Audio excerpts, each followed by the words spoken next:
हिंदू को वोट को बांट करके, मुस्लिम को संगठित करके सिर्फ वो वोट लेने का काम किए। निश्चित रूप से हम समझ रहे हैं जो यहाँ राजकुमार झा और अब्दुल वारिस सिद्दीकी के ही चुनाव होना है और कोई प्रत्याशी यहाँ नहीं है। अब्दुल वारिस सिद्दीकी अब इस क्षेत्र में रिजेक्ट हो चुके हैं, अब वो रिटायरमेंट लेने वाले में से आ गए हैं। उनको निश्चित रूप से रिटायरमेंट ले लेना चाहिए। उसको राम जन्मभूमि इसी ये सब जो है सो इफेक्ट नहीं कर सकता। Press the bell icon on YouTube and don't miss another update.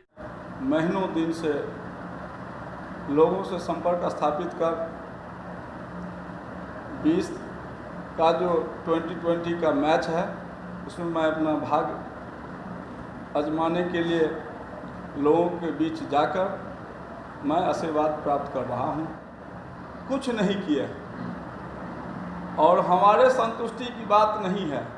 इस क्षेत्र की जो आवाम हैं, जो समाज हैं, कोई नहीं उनसे खुश है। कहीं कोई काम नहीं किए हैं और न करने की उनके पास कोई जज्बा और इच्छा शक्ति था। वे चुनाव इस क्षेत्र में दीमक के तरह लोगों को जकड़े हुए हैं। सिर्फ जातीय उन्माद फैला करके, हिंदू मुस्लिम की वोट को बांट करके, हिंदू को वोट को बांट करके, मुस्लिम को संगठित करके सिर्फ वो वोट लेने का काम किए और सदन में उच्च स्तरीय राजनीति में, टेबल पॉलिटिक्स में इत्मीनान से अलीनगर विधानसभा में वर्षों वर्ष तक वो राज किए। विकास का कोई काम नहीं किए और न करना चाहते हैं और निश्चित रूप से उनके खिलाफ जनमानस है और जनमानस वह अंत तक कायम रहेगा। वो सदन जाने वाले इस बार नहीं हैं। राजकुमार झा वर्षों वर्ष तक जदयू में बने हुए हैं, जदयू में हैं। एनडीए गठबंधन से अगर उनको सिंबल मिलेगा तो प्रत्याशी होंगे। अगर एनडीए उनको नज़रअंदाज करते हैं, सिंबल उनको नहीं देते हैं, तो वैसे स्थिति में हमने लोगों से आशीर्वाद प्राप्त कर चुका हूं। मैं इंडिपेंडेंट जिस तरह हमने 15 में चुनाव लड़ा था उस तरह मैं फिर अपनी भाग आजमाने के लिए जनता के बीच जाऊं। उद्देश्य का जो है सो प्रकाशित कर चुका हूं। युवा की बात है, रोजगार की बात है, बाढ़ की अस्थायी की बात है, कुटीर उद्योग धंधा की बात है, पलायन को रोकने की बात है।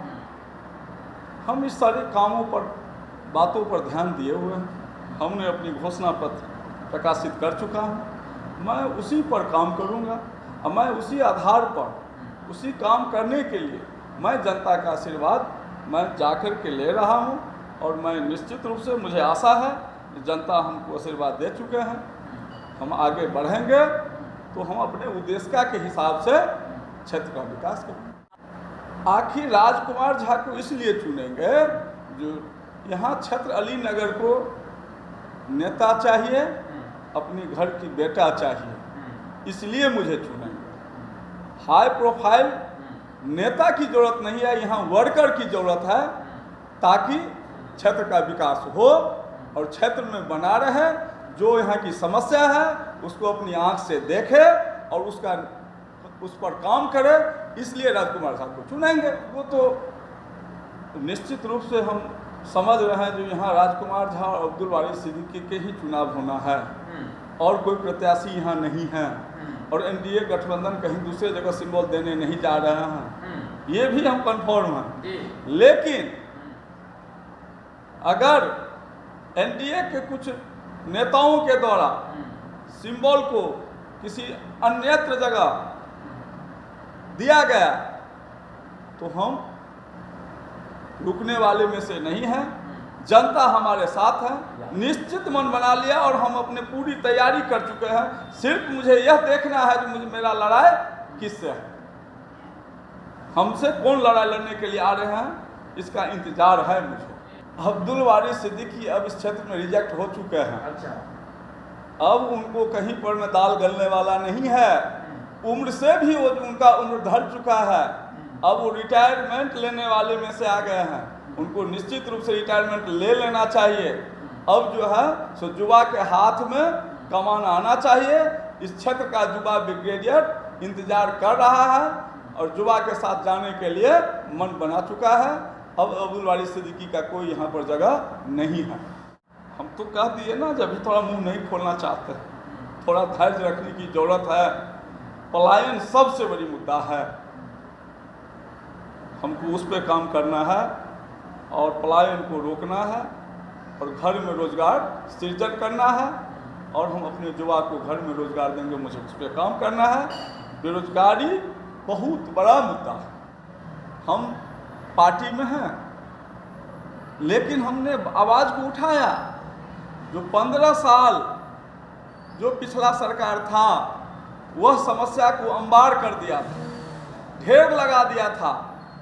लेकिन माननीय नीतीश कुमार का इरादा साफ था, प्रयास किया उन्होंने, जो इस समस्या जो अंबार है, ढेरी है, इसको कम किया जाए और बिहार का विकास किया जाए।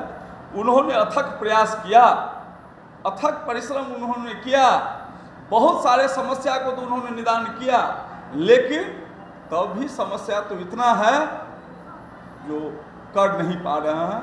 कहीं न कहीं सरकार को भी कमजोरी है, जो समस्या का निदान नहीं हो पा रहा है। हमारा जो विधानसभा में मुद्दा है, उसको ये राम जन्मभूमि, सीए, ये सब जो है सो इफेक्ट नहीं कर सकता। यहाँ तो घर में जो मुद्दा है, इस मुद्दा को मुझे देखना पड़ेगा। वो राष्ट्रीय मुद्दा है।